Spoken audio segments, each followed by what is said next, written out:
Good morning or afternoon. I'm Rick Woodham with Tagit, and welcome to another edition of Tagit's Game Changer series. For those of you, this is your first time to join, well, welcome. And for those of you who have listened previously, I do appreciate the support. If you're a new listener to the Game Changer series, our primary objective is to introduce you to practitioners in the digital banking space so that they can share their insights into what's happening in the world of digital. Our hope is that you will hear something that may spark an idea or help you through something you may be going through along your particular digital journey path. So digital is obviously a very fast-paced environment these days, and in digital banking, there's always something constant with change. So having our practitioners on the call is always a very good thing for our listeners. In today's podcast, we're joined by Mr. Jeremy Bryson. Jeremy is a banking consultant based in the UK, and he's the author of the book, Designing the Digital Bank of the Future. And for those of you who are wondering, yes, I have been through his book. So Jeremy has a career in banking with Standard Chartered, Lloyds Banking Group, and has been in some management consulting positions with KPMG and Ernst & Young. He's worked for more than 50 organizations around the world, applying business design and enterprise architecture thinking to solve very complex problems.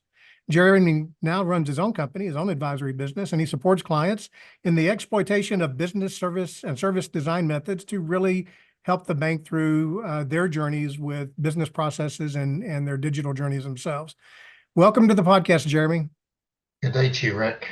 Pleasure to be here. So listen, before we get into the 48 meaty questions I have for you, I always find it interesting to ask people who have written books, what in the world prompted you to write a book, right? So what did prompt you to write a book, and what are you sort of hoping readers take away from your book? Okay, it was a lockdown project, to be honest, during COVID. So I was writing some articles for LinkedIn on business design because it's my topic, and I wanted to sort of imbue the knowledge. And a couple of friends of mine came to me and said, "Why don't you create a book out of this?" So instead of the podcast that I was doing, I created a manuscript and got a publisher to publish it. It's about business design as a method, and it's about applying business design to banking. Clearly, digital banking is the key at the moment, and it's also got a couple of case studies at the back of how business design makes a difference. And it is quite important to get this across because the business of banking needs to be designed, and then the technology supports that. And it should be in that order. If you have the technology driving the business, you get into play mode with the latest tech and don't actually deliver value. So it's quite important to get that around the right way. And I felt that it was the right time to get clarity on that particular subject. So while I haven't read it cover to cover, I have been through a bit of it, and I sort of equate it to, and I really am oversimplifying things here, but a bit of the tail wagging the dog, right? Because so many banks have a tendency to get caught up in the technology because the guy next door is doing it, and so I need to do it. And the challenge for many banks is they have business processes which were designed around legacy systems, which haven't been updated in so many years that you've sort of lost the efficiency of the actual business process itself and the outcome you're trying to achieve with the customer, and then how technology needs to support that. And we really have gotten away from that over the years. So it's really good to hear somebody really putting that in writing, see somebody putting that in writing to sort of get things back to center. Absolutely. And the law of unintended consequences apply here. So putting in some new tech will have a ripple effect in terms of the business process, the organizational design, the data that's being used, the controls that are applied, and ultimately the customer proposition and the personalization that gets done. And banks will go off and put technology in isolation and then realize that they've created a bit of a camel out of it. Yeah. And so the end-to-end look at that is a key value-adding bit. Well, I am looking forward to getting through the book. Some of the statements you make in the early pages have definitely gotten my attention, so I'll get through it. Well, so listen, Go ahead. I'll give you a break, Rick. In the introduction, it does say that the book shouldn't necessarily be read end to end. It should be sampled topic by topic. So, Yep. yeah, you deserve a break on that one. All right. In that case, I'll address it accordingly. So, well, listen, with that, I've got a handful of questions for you. And I think your background, both in banking, consulting, and just how much work you've done over the years with different banks, I'm real keen to get your views on a few things. So, the first is the typical question I ask many people when I'm talking to someone in a new market where we've not done a podcast. But what is your sort of view of what's going on with digital in the UK at the moment? Yeah. And then I'm also keen sort of on your global views with digital banking as well, and to kind of see where you think things are relative to the digital banking landscape. Okay. Yeah. A big but very important question. So, I would say the UK is pretty consistent with everything globally that's going on at the moment. So the clear, unadulterated strategy is digital first. Everybody's doing that. It's clear it's directing all the investments that are in play at the moment. The tech that supports that, the technology strategy, is the use of cloud. Everybody's moving to cloud. The technologists are doing it to reduce total cost of ownership. The business wants to do it to make sure that they're getting more flexibility in terms of the tech that they're using. And with a layer of new model analytics coming into play, that's really important. So that sort of sets the scene. In terms of customer management that sits on top of digitalization, it's very much about implementation of personalization. You can see that in marketing preferences. You can see it in credit decisioning and that type of thing, and the development of new propositions. So that's very much complementary to where digital's going. Now, the landscape in the UK is quite interesting at the moment because the fintechs are not there yet there in terms of their critical mass. And the regulator and the government is keen to enhance competition in the market. So they're keen to push the fintechs. The established banks are not yet digital enough, but they have the critical mass. So there's a race going on between who's going to get there first in terms of critical mass and digitalization together. Yeah, the jury's out. It's unproven at the moment. We have concentration of a small number of large banks, and they're spending a lot of money on this, but they're living with a legacy world, as you can imagine, and you've mentioned that type of thing a few moments ago.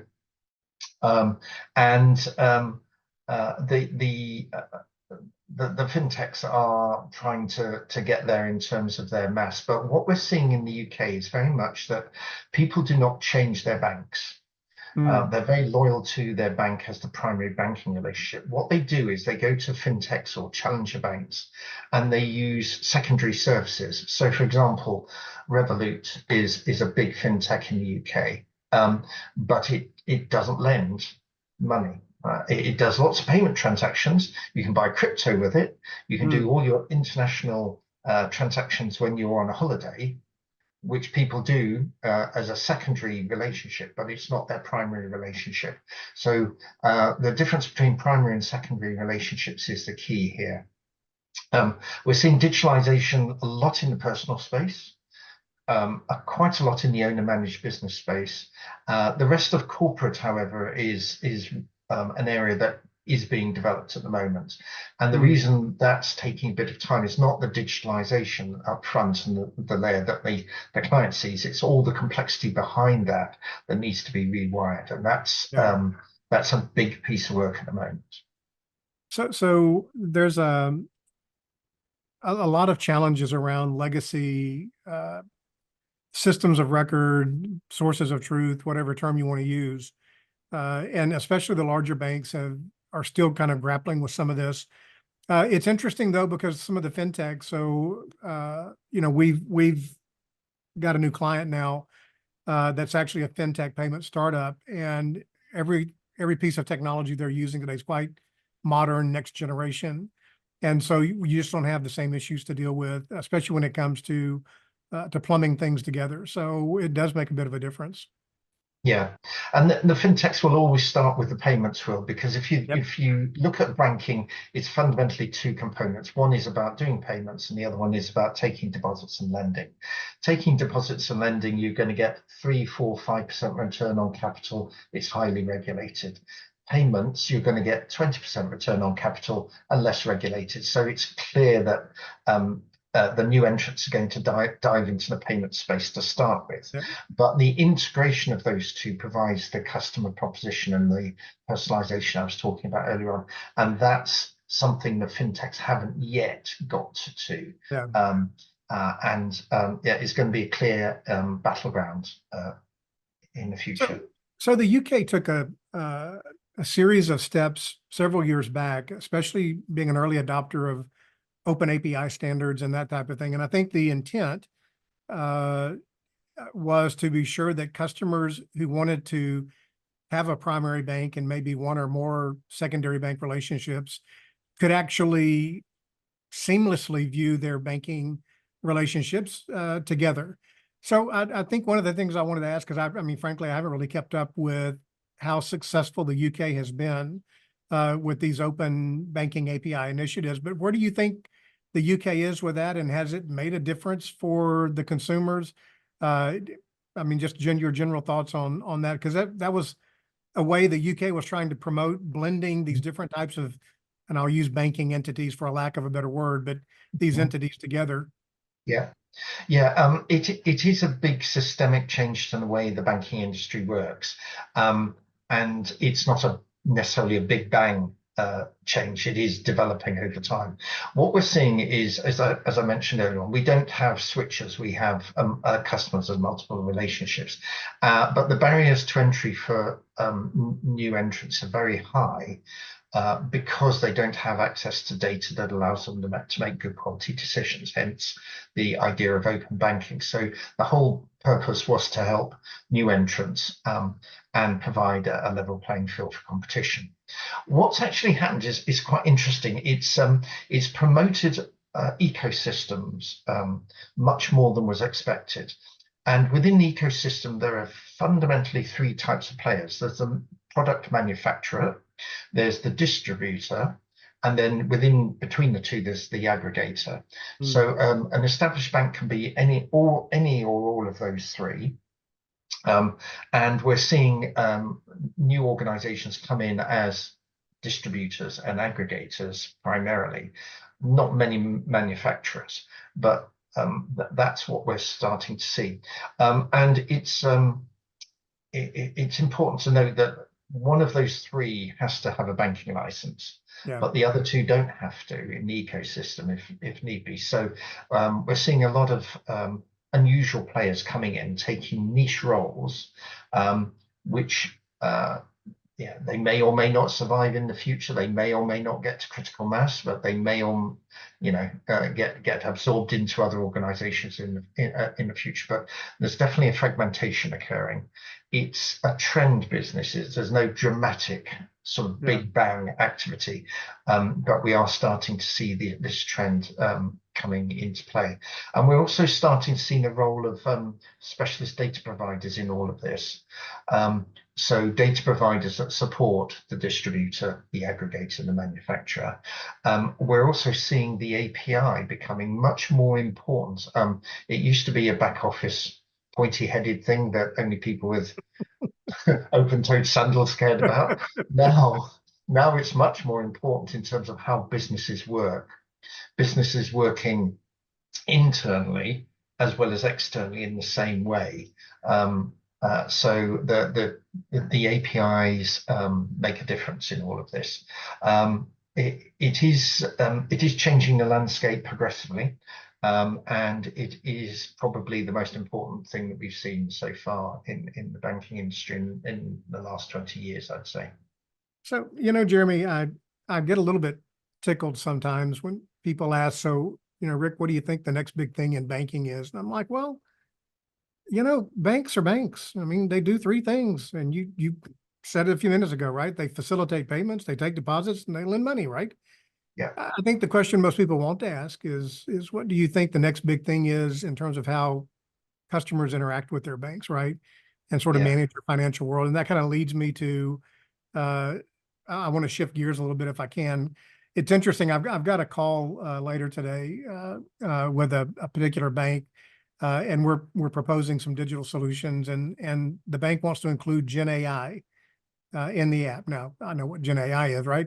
But I'm not sure I know exactly what that means. So I'm curious to get your feedback Yeah. around all of the hype that's happening around AI, machine learning, Gen AI, and the particular use cases for those. So there's some natural use cases I think that come out, especially around areas like fraud and that type of thing. And I certainly believe that as the technology continues to mature and we figure out how to really use the data that's at hand, we can certainly do a better job of personalizing how I interact with the bank based on that data. But it's a journey, right? It's not a destination. It's definitely a journey. So what is your view of sort of adoption of these technologies, and what do you think the short midterm impact might be for banks today? Yeah. Um, it's a question you have to ask, isn't it? Yeah, I think We're so. beyond we're beyond hype at the moment. We're in hysteria mode. It Yeah, really is like that. So let's get real here. So currently we've got large language models and they're being directed at role augmentation. So that's quite important to note. And everybody's talking about the use cases, as you say. So lots of consultancies have come up with public articles with lists of use cases, which is great. And there's lots of opportunities there. There really are. And we can think that through. To make it all work, you need some use cases, obviously, but we need to have our data management in place properly. Garbage in, garbage out applies well and truly here. So if you're not managing your data properly, sticking into a large language model, you're going to get large language nonsense out. yeah. It's as simple as that. So data management has been an important part of banking in the last few years after the financial crisis, which is great. Cloud computing is bringing some new tools, which is great. But we need to have data definitions, we need to have data lineage, we need data quality measures, we need traceability of data. We need to know where it's come, because these large language models will act as black boxes if that's not the case. And the regulators just look at you and say, really? You've got a black box there that's making customer decisions? I don't think so. So that's one thing that's needed. The third component that's needed after use cases and data management is the ability to orchestrate. The data needs to be orchestrated. It needs to go from somewhere to somewhere else in a structured way and become of value to the consumer of that data. Orchestration is quite often done point to point at the moment. It's expensive and it's hard work. So to make AI work, you need the use case, you need data management, and you need orchestration. All of those need to be in place to happen. I predict a few other things as well. Large language models will run out of data to be trained against in the next 2 to 3 years. That's So an interesting statement. yeah, I'm going to bet the bank on that one, literally, because we can already start to see that people are struggling. We've got LLM model developers going to various organizations to buy their data or to use their data. Getty Images is a classic one where lots of these outfits are going to Getty Images saying, can we train our visual LLMs against your stock of photographs? And they'll say, yeah, how much are you going to pay me for that Yep, the yep. service? So that's an important factor. And the other thing we're going to see is the development of fusion models. So fusion models are much more specific. They're much smaller. They're designed for automation of a particular task, and they use a lot less data. What they do is that you can string them together. And that means instead of augmenting roles, as we currently are looking at them, we're going to start replacing roles. Yeah. And that I would expect to see in 5 to 10 years' time, but you'll start to see discussion around that soon, particularly as we start hitting the barriers of LLMs. And, how do we make this work? Investors are going to start saying, look, we've given you a couple of years, we've gone through on a hysteria, you keep on telling us you're doing this. Mr. Bank CEO, where's the value that you're adding? Pause for dramatic effect. Yeah.